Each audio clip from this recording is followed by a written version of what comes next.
So good morning, everyone. My name is Annalie Killian. I am really proud to welcome you to Amplify 2015. This is our 10th anniversary, and it started as a little one-day experiment with 3 speakers, and here we are 10 years later. We have more than 40 international speakers from all over the world. But probably the thing I'm most proud about is that innovation is what I call a team sport. It just doesn't happen by yourself. You need a lot of different minds to collaborate. And this year we have exceeded all previous records in terms of inviting and embracing our business partners as part of this event, because quite frankly, we need them to innovate with us and to support our journey, and we learn from each other. And so I'm particularly proud to acknowledge PwC as innovation partner for Amplify Festival. We also have Optus as a major partner and a large number of industry sponsors. You will meet them during the course of the week through the screens. And I'd like you to also drop in at our IBM social media wall on the ground floor, where they're tweeting away furiously. Amplify is not just a think fest. We want it to be a do fest as well. And for that reason, we've also created a number of tools for you to participate. Please, if you haven't done so already, make sure that you download the Amplify app. You're able to ask questions by checking into the speaker session. If you're on the live stream, you could also submit questions via the live stream. So we have people watching in Melbourne. We have people watching in New Zealand. We have people watching from all over the world. So together with a lovely audience in the room, you are all very welcome. Now, I'm going to just say a few words about Amplify 2015's theme and the program that we've curated for the week. I think it's a bit of a cliche to say that we're living in an era of change because, you know, people and things have been changing since the advent of time. But I do believe that we're actually living through the change of an era. And it's not 100% clear what the new era might be, if there will be a new era. And we do know that some of the old systems no longer serve us. We're feeling that through margin pressure. We're feeling that through changing consumer behaviors and customers taking a lot of control back in their lives and their decisions. And so we've curated a program this year under the macro theme of Rethink Everything. And rethinking everything is largely what we'll be looking at today, the macro level systems. We need to look at whether the organizations that we are running still organized sometimes in a way that served us well when we were operating in an industrial age, when we were largely organized for scale. And today we need to combine scale with agility. So tomorrow we start exploring what rewiring our organization should look like. But if we rewire the hardware of our organizations, we also need to look at the software. We can't keep running the new organization with the same software as before. So we really need to reinvest in skills. We need to revisit culture. We need to look at how do we lead for agility, how do we lead in a different world. And finally, we'll be exploring relate towards the latter part of the week. Relating to our communities, relating to our customers, and also relating to our environment and our planet. So the kind of speakers we have here for you this week will be exploring these themes. We have people who are going to be looking at, you know, the customer experience in an age of virtual service. How do we scale and be agile and still be authentic and still maintain an experience that's awesome. We'll be looking at, you know, the rise of alternative monetary systems. We'll be looking at potentially a massive change to the way in which we looked after.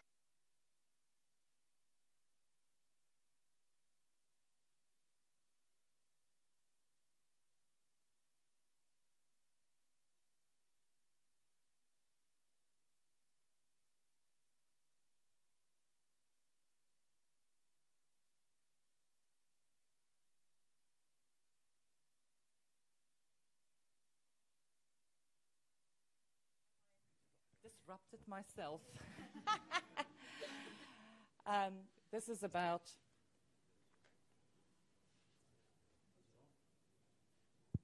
it's on.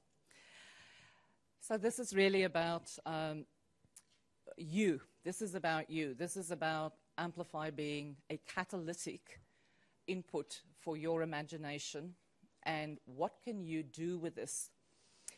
I had the opportunity to meet David Rowan, who's the editor of Wired magazine, earlier last week, actually, at the excellent Optus Vision event. And he was asking me about Amplify, and somebody said, oh, it's an innovation thought leadership event. And he asked me a question, and he said, what is thought leadership? And I looked at the guy, and I'm thinking, is this a trick question? And of course I know what thought leadership is, but it forced me to go back and examine, you know, my own assumptions. And of course I'm not going to tell you, you know, a dictionary version or definition. But what I think a good thought leadership does, or a good thought leader does, is somebody who takes you to a place that you didn't know existed and helps you discover a new way of thinking that brings an unexpected value to you, whether that be in your personal life or in your professional capacity. And that's what I'm hoping that you will discover here this week.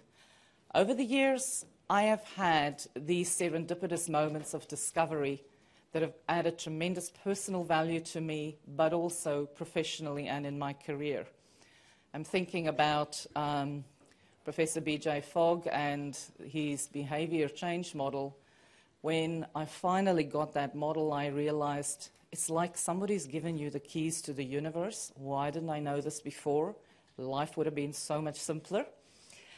And this morning we've got one of these people that I want to introduce you to kickstart Amplify with this very notion of thinking.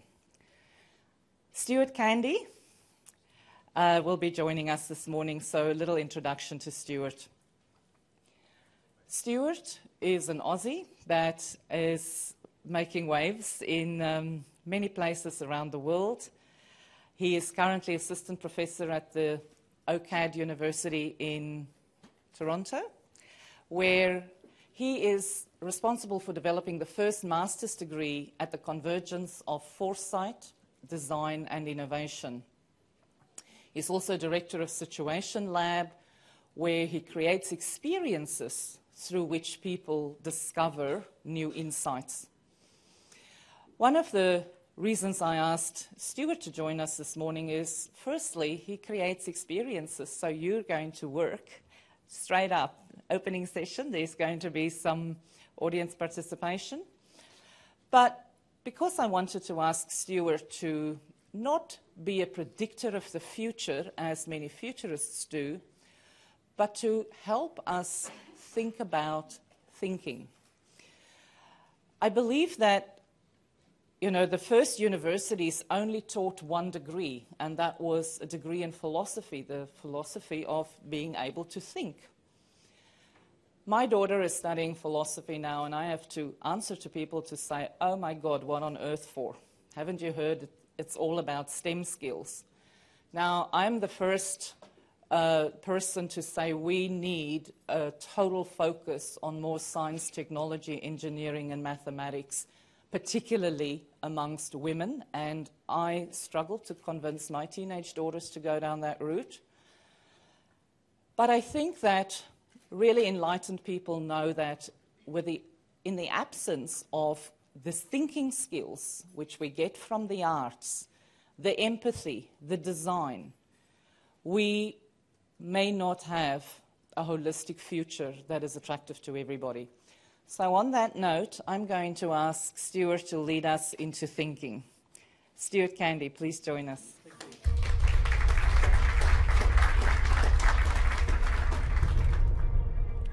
Thank you for that kind introduction, Annalie, and thank you all for being here. I'd like to begin by acknowledging the Gadigal people of the Eora Nation, the traditional custodians of the land on which we meet today, and to extend my respect to their elders past, present, and still to come. You know, it's a funny thing about living overseas or actually visiting anywhere periodically, the way you get these kind of sequential snapshots, sort of cross-sections of change when you go back and visit. And having spent most of my adult life now outside of Australia but coming back periodically, you know, the way you notice the change, it really strikes you. It sort of reminds me of looking at the clouds. If you actually continue to look at the clouds, you don't sort of necessarily notice the incremental changes. But if you take a look and keep it in your mind and then look away and do something else and then look back, you notice how everything's changed. And it's a certain way of experiencing, you know, an unfolding in time. It's almost like a kind of time travel. And I want to start today with a little bit of time travel, lo-fi time travel here in this room, and invite us, all I think looking at the faces around here, everybody here will be old enough to be able to cast their mind back a generation, 25 years, to the year 1990. Hard to believe perhaps that 25 years have passed since then, but yet there it is. So 1990, try to call it to mind if you can. All right, I'm going to give you some help here. So Bob Hawke was the Prime Minister of Australia at that time. It was 2 years since Australia's bicentenary had been celebrated. The year before, 89, was when the Berlin Wall had fallen. George H.W. Bush was occupying the White House. And of course, 1990 was the year that Saddam Hussein's Iraq invaded Kuwait and the first Gulf War got underway. It's also the year that Nelson Mandela was released from 28 years of imprisonment on Robben Island, and the African National Congress moved from being a terrorist organization to being a legal political party. Massive changes on the geopolitical front. But if that isn't helping jog your memory, maybe the soundtrack will. So the #1 song of the year, according to the ARIA charts in 1990, was Nothing Compares to You, Sinead O'Connor's cover of Prince's classic, yeah. And right behind that, I'm seeing a few nodding heads, right behind that was MC Hammer's You Can't Touch This.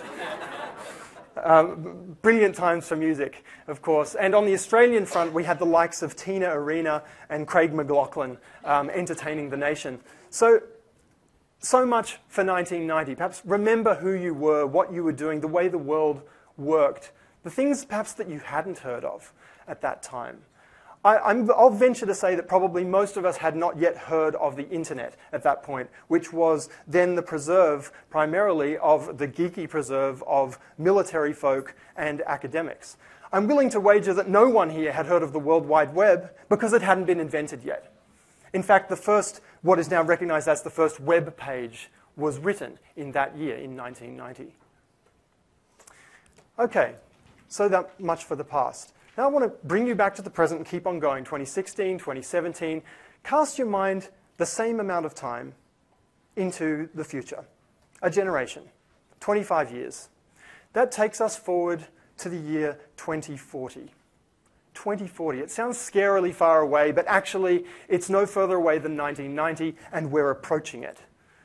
Now, in 2040, what comes to mind when I ask you to conjure ideas about the year 2040? Perhaps there's a feeling, you know, a sense of apprehension or of hope. Perhaps if you're an extreme science fiction geek or a film buff, you can think of movies that were set in the 2040s if you realize that that's when they were set, like Event Horizon or The Giver or Looper. There actually aren't very many films set that far out. It's not that far away. It's only a generation. And I'm willing to bet that, you know, perhaps the various issues, a litany of technological drivers from the pages of Time or The Economist come to mind. The Internet of Things, driverless cars, many of the things that we'll be hearing about this week, we may wonder what could become of those various frontiers of change over the next generation. But what I bet you don't have is concrete memories of who you are, what you're doing, who's in power, and what's going on in the world, because none of us do. As Alvin Toffler observed many years ago, there are all kinds of time spanners that connect us to the past. But we do not have any heritage of the future. And this presents a rather difficult problem because, as the saying goes, we're going to spend the rest of our lives there. But we don't have readily memories that will help us adapt to what it has in store. So, as Annalie said in her introduction, this is not just a talk fest or a think fest, it's also a do fest. So I'm going to ask you to join with me in doing something, a little bit of an experiment. I've brought along with me today a tool that might help us think our way, even if only for a moment, if only for a few minutes, into the year 2040. So I have here these cards, The Thing from the Future. This is a game that my colleague Jeff Watson and I designed at the Situation Lab last year. And the cards are going to provide us with a little bit of scaffolding to try to think a little bit more concretely about what kinds of things might exist in the future. Okay, so if I ask you to think about, broadly about, just come up with something, a thing from the future, it won't be surprising if you're drawing a blank. What if I ask you to come up with a headline? That might help. Actually, you know what? I'll tell you what. I'm going to give you a few parameters, a few constraints with which to imagine. And when I say go, if you could make sure that you're sitting next to someone so you have a neighbor to talk with. When I say go, if you can speak with the person next to you to come up with a short description of this thing from the future. And this thing is going to be a headline from the year 2040. But bear with me, the rest of the constraints are coming in just a moment. Okay, so we're not going to go there just yet. Headline relating to genetics. Okay, so this headline from the year 2040 is relating to genetics. I want to emphasize that I'm not looking for a particular answer. This is material with which to imagine, with which to create something. Okay, but a headline relating to genetics from the year 2040, the kind of future that I'm going to ask you to consider is a transformed world, 25 years out. So this is a world in which things are very different from the present. So it's a transformed version of 2040, a headline relating to genetics. And because all three of these parameters sort of just describe aspects of the external sort of observable world, the kind of future that it is, the context, the terrain in which we're thinking, and the object itself, let's tie it to experience. Let's bring it inside our bodies and add another parameter, which is how it feels, the mood. The mood, ladies and gentlemen, is weirdness. Okay? So I'll just recap before I say go, and then your task will be to think of a headline relating to genetics in a transformed world a generation from now that has an aura or a mood of weirdness about it. So talk amongst yourselves, and then we'll hear a couple of headlines. Go. I have one. Oh, you do? It's actually a headline from yesterday. Stanford professors just gave robots cancer. Really?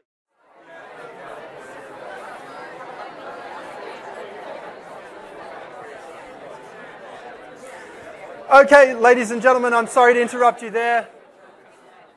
I have a nasty sinking feeling that you're enjoying the conversation a lot more than the talk. But not to worry, we'll press on. So anybody who'd like to share their description of a monument relating to wealth in a collapsed future that somehow has hope attached? Yes, please, Ron.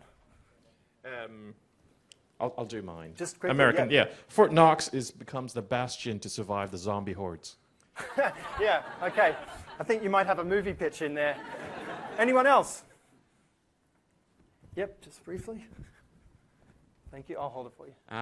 First time net immigration to the Middle East since the oil ran out, and hordes gather at oil wells. Very provocative. Thank you for taking us there. I was warned off going into geopolitics by my partner, said, you know, don't want to go there. But no, exactly, this is the point. When you provide yourself with specific scaffolding for the conversation, you are enabled to go into a far deeper and more interesting and creative space than if you attempt to tackle it solely at the level of grand gestures.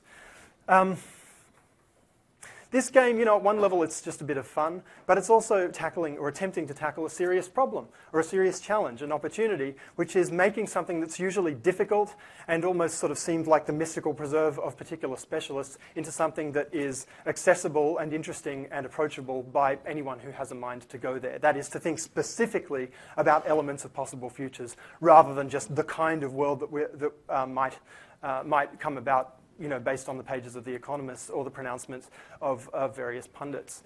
So I want to think for a bit with you about why it is that thinking about the future is so difficult.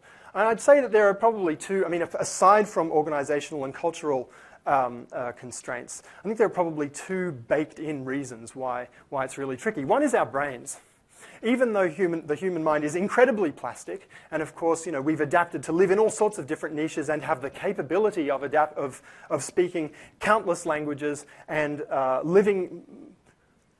working in life paths that are extremely diverse around the world, that ability to adapt is not the same thing as the ability to anticipate.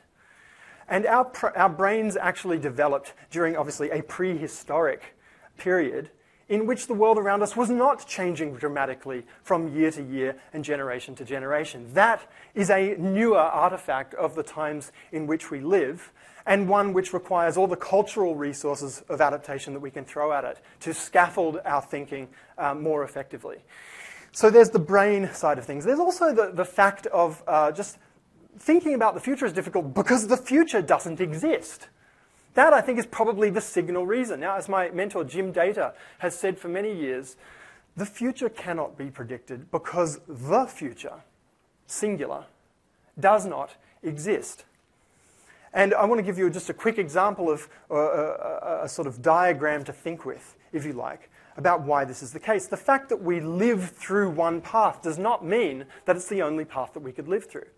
I don't know how many chess players we have here in the room, but I presume that you can all call to mind what a chessboard looks like. 8 squares by 8 squares. Every chess game begins the same way, with 16 white pieces on one side and 16 black pieces on the other. Now, if you begin the game, you have... We've done the audience participation bit already, so I'm just going to talk you through the maths here. So if you start the game off, you have 20 possibilities for how you can make your first move in chess. You've got 8 pawns, and you can move them either 1 or 2 squares, so that's 16 right there. And then you've got 2 knights, and you can move them either left or right each, so that's another 4. Your opponent can reply in exactly the same 20 ways. So what that means is that after 1 move apiece in a chess game, the space of possibility for that board goes from 1 to 400, 20 times 20. After you and your opponent have both moved a piece twice, that number jumps from 400 to 72,084. After you've each moved 3 times, there are over 9 million possible combinations for a chessboard configurations.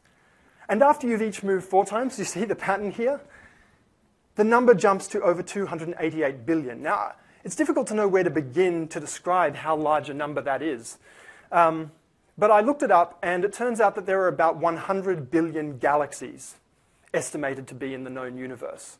So about 3 times that number of possible configurations of a chessboard exist after you and your other player have each moved a piece 4 times. It's absolutely staggering. So, and yet that is a simple square of 8 by 8. How many possibilities for the future do you think you are in the historical process?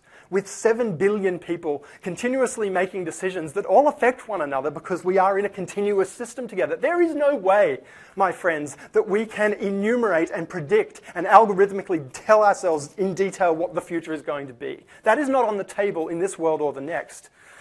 What we can do is think about the kinds of future that we may find ourselves in and to prepare ourselves mentally and culturally by thinking through and visiting these exemplary kinds of worlds that are an instance of the sort of situation that we may find ourselves in the future.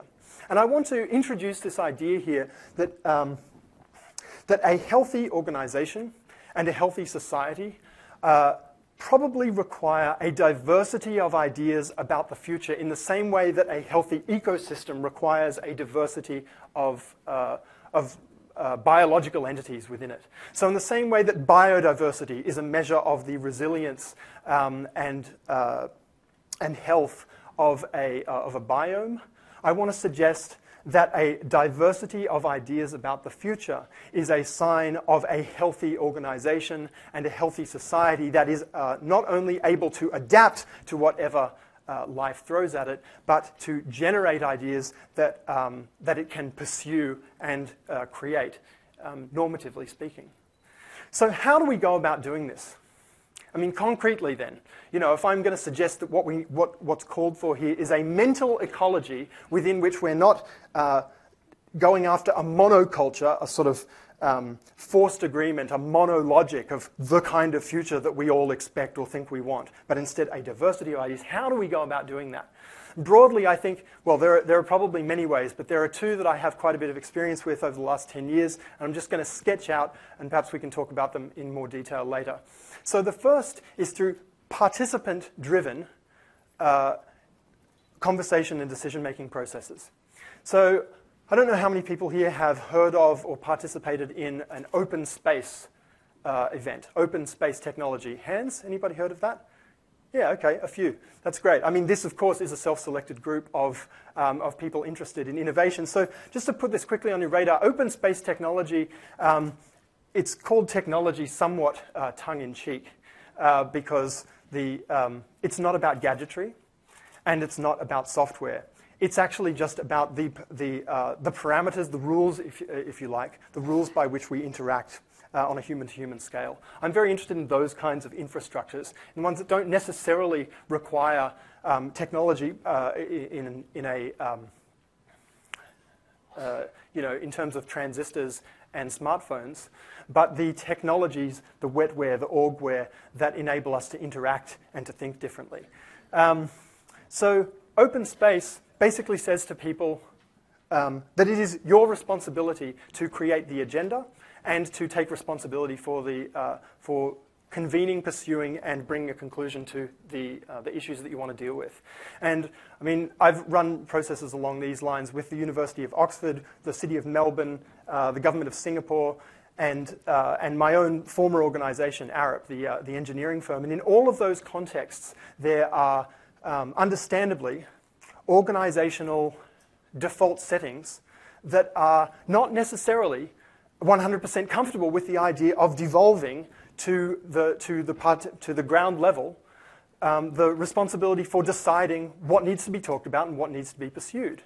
But I think that this is one of the ways in which we can cultivate a diverse mental ecology by designing situations in which the differences among the participants are invited to come forth rather than being suppressed.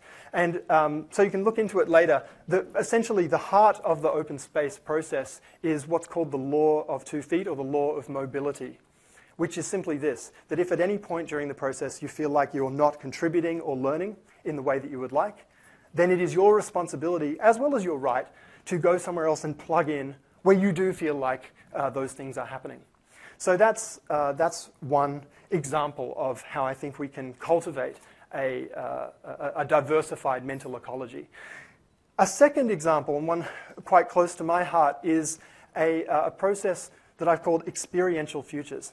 Now that's about the designing and staging of experiences that are intended to feel like they are happening in the future. And I'll give you an example of that. So 10 years ago, I moved to Hawaii for postgraduate study. It's one of the places in the world where you can actually do a postgrad degree in thinking about futures. And a few months after that, the state legislature approached us looking for help on having a public consultation process resulting in a sustainability plan for the state revolving around the year 2050. So they were looking, this is quite an ambitious remit, to try to engage the public in thinking 45 years into the future and to examine the various ways in which Hawaii could unfold and what would need to happen in order to make it a sustainable place. Well, so we knew, my colleagues at the Hawaii Research Center for Future Studies and I knew that if we just put a bunch of paper in front of them and sort of said, okay, look, let's imagine that the world turns out as described in this thought experiment, that it wasn't going to do the trick. So what we did was took the 550 people who were attending that kickoff event and put them into 4 versions of the year 2050 for a half an hour. So in one room, there was a live cabaret-style seating, live debate on stage between candidates for governor in the 2050 election. Both of the candidates in this case were corporations. Meanwhile, across the way, in a different room, there was a different future unfolding. People were being ushered into rows by uniformed guards who were wearing camouflage colors. But on closer inspection, you'd see they weren't the usual camo patterns. This was actually aloha print, Hawaiian shirt, hibiscuses and ferns in military garb. So this strange cognitive dissonance right out of the gate. It turned out that this was a post-economic collapse, the rump of the United States military, which in 2006, as in this version of 2050, had a strong presence in the Hawaiian Islands. And after the collapse, those who saw the writing on the wall, of course, got out when they could or if they felt they needed to. But those who stayed behind to ration fuel and goods and maintain law and order reinstated the Hawaiian monarchy, which the United States had deposed in 1893. To maintain a veneer of legitimacy and of good faith with the population. So these people were cast, as they stepped into the room, they were cast in the role of climate change refugees, fleeing low-lying Pacific atolls, disappearing under rising seas, and being inducted into the democratic Kingdom of Hawaii. Those are just 2 snapshots of the 4 futures that we put people into, and my colleague Jake Dunnigan and I have done this with others in all sorts of different contexts, and this is something that I now do with my students at OCAD University in the Strategic Foresight and Innovation program. So we create what we call time machines, where for 20 minutes, at the end of the core Foresight studio course, they take the scenarios that they've written out in a process that's probably familiar to many of you, and then bring them to life so that we can step into 2030 or 2040 or 2050 and spend 20 minutes there. And on the basis of that shared experience, have a much deeper conversation about what people expect and don't expect, what they like and don't like about these various futures, and above all, what they think needs to be done today to move in preferred directions. And to give you an example of that, one of the student teams last semester did a scenario set about the futures of humanity's relationship to the environment. And they were partnered with the David Suzuki Foundation, a Canadian environmental advocacy organization. The future that they brought to life through their time machine was one in which many people can no longer afford to experience nature directly because the commons have been enclosed. It costs $50 to go to the park in this future.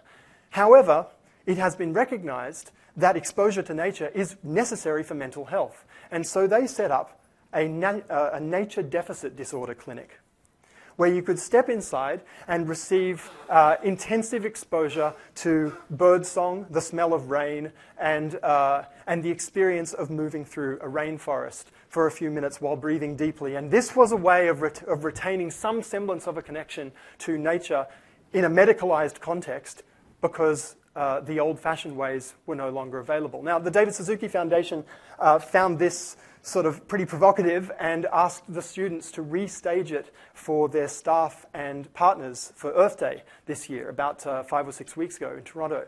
So a couple of examples there of how the creation of an immersive experience can do on a more elaborate scale what we did in very short order with the scaffolding of the thing from the future, inviting people not just to think, but to feel their way into these contexts and to the implications for today's decisions. So I think there are probably 3 things that I want to just touch on really quickly about the kinds, if we're rethinking our thinking, there are at least three big surprises maybe in what that rethinking looks like. One is that it's not just about the contents of the individual mind or the capabilities of us on a person-by-person basis. It's about enabling contexts in which we collectively can think and feel together on a more intensive and high-quality basis. So collective, not just individual. In rethinking thinking, we shouldn't just think about the thoughts, about the cognitive process. It needs to be felt. We need to have an emotional connection to these more distant issues. Otherwise, they are dismissible, which is what we've seen with many of the greatest challenges that are coming down the pike in on the global scene, including climate change, peak oil and energy transition, economic catastrophe, which no one saw happening until it was happening. Our capacity to adapt is not the same as our capacity to anticipate, and we need to tie those two things together. And the third thing is not just to approach the grand at the grand challenges at a grand level of thought, but to try to bring them down to the telling detail that gives us something not just to think with, but to feel with. So I want to conclude with two thoughts, one at a bigger picture level and one a bit more concrete. The bigger picture is that I think Australia really has an opportunity and plenty of room for improvement in how we enable thinking about the future.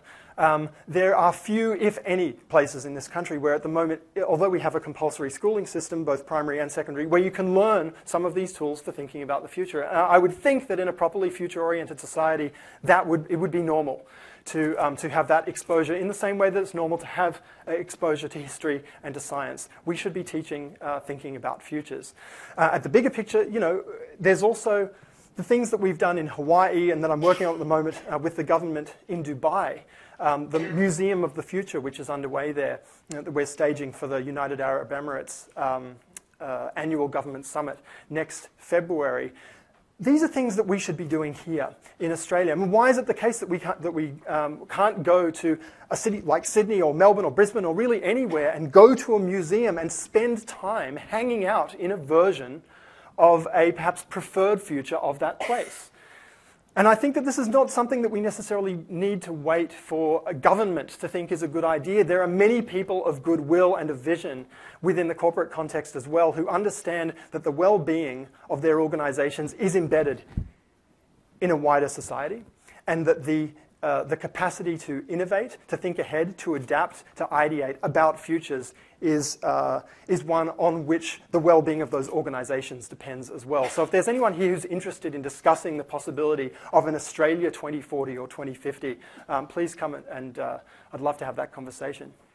But then a bit more concretely, I'm not suggesting that, that we all need to become futurists. What I am suggesting is that a resilient and adaptive society that is prepared for the kinds of challenges and opportunities that this week is all about, that in that society, this capacity would be distributed.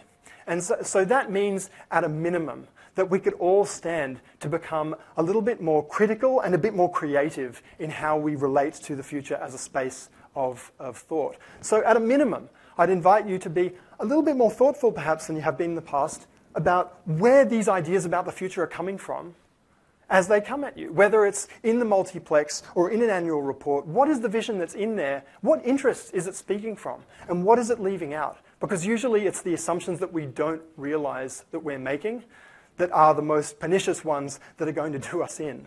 So by tuning into the future a bit more deliberately, we put ourselves in a position to think more expansively and creatively about where we would like to go.